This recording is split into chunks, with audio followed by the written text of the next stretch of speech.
हाँ जी dear viewer, स्वागत है आप सभी का एक बार फिर से आपके अपने चैनल पर।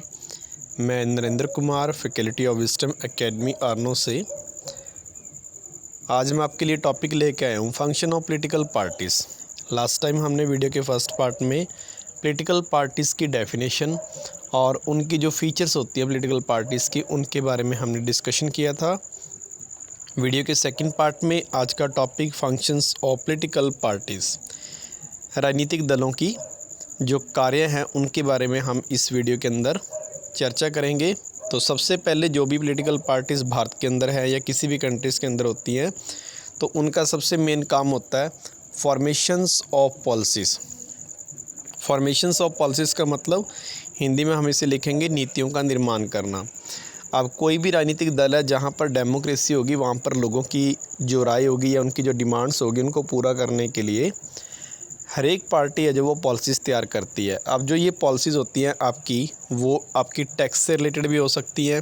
इसके अलावा जो आपकी जो पॉलिसीज़ है वो इंडस्ट्री से रिलेटेड भी हो सकती हैं। इसके अलावा कुछ सोशल जो लोगों की डिमांड्स होती हैं उनको लेके भी हम पॉलिसीज़ है जो वो बनाते हैं। और ये पॉलिसीज़ बनाना किसी भी राजनीतिक दल का सबसे इम्पॉर्टेंट कार्य माना जाता है, क्योंकि इन्हीं पॉलिटिकल पार्टीज़ को अगर वोट्स चाहिए या डेमोक्रेसी के अंदर उन्होंने अपनी पावर हासिल करनी है, तो ये डिपेंड करता है कि वो सरकार कैसी पॉलिसी का निर्माण करती है, लोगों के लिए वो क्या नया लेके आने वाली है। और ये सब पॉलिसीज़ वो अपने मैनिफेस्टोज़ के अंदर जारी करते हैं। मैनिफेस्टोज़ का मतलब होता है चुनाव पत्र, घोषणा पत्र भी कह सकते हैं, जिसके अंदर कोई भी पॉलिटिकल पार्टी इलेक्शन में पार्टिसिपेट करने से पहले जो वादे जनता से करती है उन्हीं को हम मैनिफेस्टो बोलते हैं। और मैनिफेस्टो से ही किसी की पॉलिटिकल पार्टीज़ की जो पॉलिसीज़ है उनके बारे में हमें इन्फॉर्मेशन मिलती है। सरकार जो भी वादे करती, जैसे कि अभी आम आदमी पार्टी ने पंजाब के अंदर वादा किया था कि जब भी उनकी सरकार बनेगी तो वो महिलाओं को उनके अकाउंट्स में 1000 रुपीज़ देंगे, बुढ़ापा पेंशन भी बढ़ाएंगे 2500 तक। तो ऐसी पॉलिसीज़ का निर्माण करना किसी भी पॉलिटिकल पार्टीज़ का सबसे मेन फंक्शन माना जाता है। उसके बाद सेकंड फंक्शन है फॉर्मेशंस ऑफ प्रोग्राम, जो कार्यक्रम है उनका निर्माण करना। अब जैसे ही किसी पॉलिटिकल पार्टी ने कोई पॉलिसी बनाई है, कोई वादा किया है मैनिफेस्टो के अंदर, अब उस मैनिफेस्टो के वादे को कैसे निभाया जाएगा, उसके लिए क्या क्या गवर्नमेंट स्कीम्स लेके आने वाली है, उनको हम बोलते हैं फॉर्मेशंस ऑफ प्रोग्राम। ऐसे ही पॉलिटिकल पार्टी जब इलेक्शन में पार्टिसिपेट करती है तो पहले तो उसने पॉलिसीज़ बना दी कि मेरे आने के बाद देश के अंदर ये पॉलिसीज़ बनेंगी और आपको, आम जनता को ये बेनिफिट होगा। अब इलेक्शन जीतने के बाद उन पॉलिसीज़ को पूरा करने का टाइम आता है और उसके लिए गवर्नमेंट को अलग अलग प्रोग्राम्स हैं जो वो बनाने पड़ते हैं। गवर्नमेंट भी किन की होती है, ये भी पॉलिटिकल पार्टीज़ को मिला के ही बनती है। तो फॉर्मेशंस ऑफ प्रोग्राम के अंदर जैसे हमने सपोज़ करो कि पॉलिसीज़ के अंदर ये बोल दे कि हम आने वाले समय में लोगों को रोज़गार देंगे, हमारे मैनिफेस्टो के अंदर उन्होंने लिख दिया, तो उसको लाने के लिए प्रोग्राम क्या हो सकता है, जैसे कि मनरेगा स्कीम हो सकती है, ठीक है। और जैसे मनरेगा स्कीम के अंदर कुछ बदलाव करने हैं तो वो बदलाव भी कर सकती है, कुछ नए प्रोग्राम्स को लॉन्च कर सकती है। जैसे कि अब एनडीए की गवर्नमेंट्स ने रोज़गार देने के लिए startup movement, skill India movement, make in India movement, कुछ ऐसे प्रोग्राम सरकार लेके आई है। तो ऐसे प्रोग्राम्स के ज़रिए ही जो पॉलिटिकल पार्टीज़ होती है वो अपने प्रोग्राम्स को डिफ़ाइन करती हैं। इसके बाद थर्ड फंक्शन है हमारा to mould the public opinion. Public opinion को हम हिंदी के अंदर बोलते हैं जनमत। जनमत का मतलब होता है कि जो आम जनता है उनकी डिमांड्स क्या हैं जो पूरे सोसाइटी के वेलफेयर के लिए होती हैं। एक अल्पमत होता है, एक आपका होता है बहुमत होता है, और एक होता है लोकमत। अल्पमत का मतलब होता है कि किसी भी कंट्री के अंदर जितने भी लोग रह रहे हैं, अगर उनमें से कुछ लोगों की काउंटिंग कम है, जैसे कि हमारे भारत के अंदर मुस्लिम लोगों की गिनती कम है, अगर वो कुछ लोग अपनी डिमांड्स मांग रहे हैं सरकार से, तो इसका मतलब वो अल्पमत है। अल्पमत का मतलब कम संख्या वाले लोग। बहुमत का मतलब होता है कि जब किसी सोसाइटी के अंदर ज़्यादा लोग, काफ़ी सारे लोग हैं, जैसे ये सारे लोग किसी एक पर्टिकुलर रीजन को या पर्टिकुलर कास्ट को बिलोंग करते हैं, और इसके अंदर कुछ लोग कम गिनती वाले हैं। अगर कम गिनती वाले डिमांड्स मांग रहे हैं तो वो तो हो गया अल्पमत, वो सिर्फ अपने वेलफेयर के लिए। अगर किसी सोसाइटी का बड़ा पार्ट या group of people large number में अगर वो डिमांड्स अपनी सरकार के सामने रखता है अपने वेलफेयर के लिए, तो उसको हम बोलते हैं बहुमत। लेकिन यहाँ पर वर्ड हम यूज़ कर रहे हैं लोकमत। तो लोकमत का मतलब कि ऐसे विचार जो किसी भी कास्ट को या किसी भी रिलीजन को बिलोंग नहीं करते, वो पर्टिकुलर एक सोसाइटी को बिलोंग करते हैं और वो पूरी की पूरी सोसाइटी के वेलफेयर के लिए होते हैं, चाहे उसमें कम गिनती वाले हो चाहे उसके लिए ज़्यादा गिनती वाले हो। तो ऐसे विचारों को हम बोलते हैं लोकमत। इसके लिए अगर आपको और भी ज़्यादा डीपली जानकारी चाहिए तो आप इसी मेरे चैनल यूट्यूब चैनल पर स्टडी विद नरेंद्र पर आप इसको देख सकते हैं। इस वीडियो को, इसके ऊपर मैंने पूरा एक लेक्चर प्रिपेयर किया हुआ है। तो पॉलिटिकल पार्टीज़ का अब ये टारगेट होता है, उसका फंक्शन ये होता है कि जो भी सोसाइटी के अंदर लोग रहते हैं उन लोगों से उनकी डिमांड्स को कलेक्ट किया जाए और उनका अपना मैनिफेस्टो का पार्ट बनाया जाए। क्योंकि आम जनता के बीच में राजनीतिक पार्टियां जाती हैं, वहाँ से उनके विचार को एकत्रित करती हैं, इकट्ठा करते हैं, कलेक्शन करते हैं और कलेक्शन करने के बाद उसके ऊपर पॉलिसीज़ बनाते हैं। वो सोसाइटी के लोगों की डिमांड्स को कलेक्शन करना ये पॉलिटिकल पार्टीज़ का एक मेन फंक्शंस में से है। और इसके लिए वो अपने व्यूज़ है जो वो किसी भी न्यूज़पेपर के अंदर, किसी भी मैगज़ीन्स के अंदर वो प्रिंट भी करवाते हैं ताकि आम जनता तक वो पहुंच सके।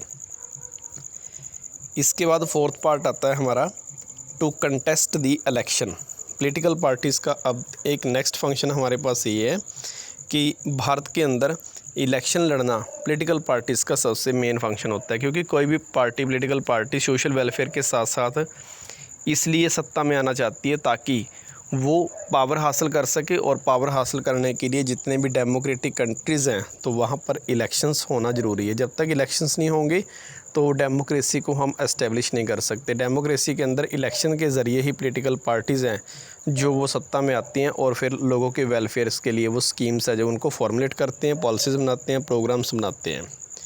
तो इनका इलेक्शंस के अंदर पार्टिसिपेट करना एक मेन फंक्शंस में से माना जाता है। क्योंकि जब तक वो इलेक्शन नहीं लड़ेंगे तब तक वो सत्ता में आ नहीं सकते। इसके बाद नेक्स्ट पॉइंट है role of the opposition party, विपक्षी दल का रोल। अब भारत के अंदर दो तरीके से पार्टी काम करती हैं, एक आपकी रूलिंग पार्टी होती है और दूसरी आपकी होती है ऑपोजिशन पार्टी। रूलिंग पार्टी वो है जिसके पास मेजॉरिटी है, यानी कि जैसे हमारे लोकसभा के अंदर 543 में से 272 का जो डाटा है वो हमारा एक जादुई अंक माना जाता है।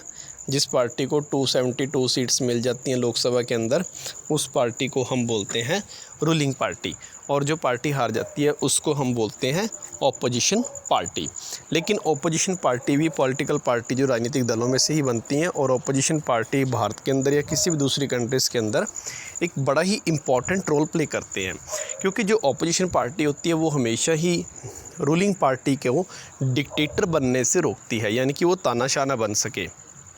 इसके लिए वो सरकार की कमियों को देखती है, क्योंकि वो आम जनता से ज़्यादा बेटर सरकार को जानते हैं, जिन्होंने पार्टी ने अपनी सरकार बनाई हुई है।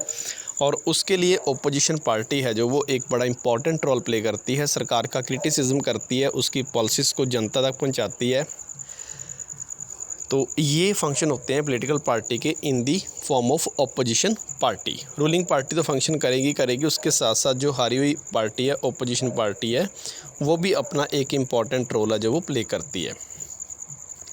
ऑपोजिशन पार्टी बनाने के लिए भारत के अंदर क्राइटेरिया ये है कि जिस पार्टी को 10% ऑफ द लोकसभा मेंबर्स की सीट्स है जो हासिल होंगी, उसको भारत के अंदर लोकसभा के अंदर या किसी भी विधानसभा के अंदर 10% अगर सीट्स हासिल होती हैं तो उसको ऑपोजिशन पार्टी का दर्जा मिलेगा। उसके बाद to impart the political education, और लोगों को राजनीतिक जो नॉलेज है, जो एजुकेशन है, वो प्रोवाइड करना भी पॉलिटिकल पार्टीज़ का ही काम है। भारत के अंदर पॉलिटिकल पार्टीज़ आम जनता के बीच में जाती हैं और उनको पॉलिटिकल के बारे में जानकारी प्रोवाइड करते हैं कि किस प्रकार से सरकार आपके साथ धोखा कर रही है या कहाँ पर सरकार है जो वो देश को लूट रही है, कैसे करप्शन बढ़ रहा है।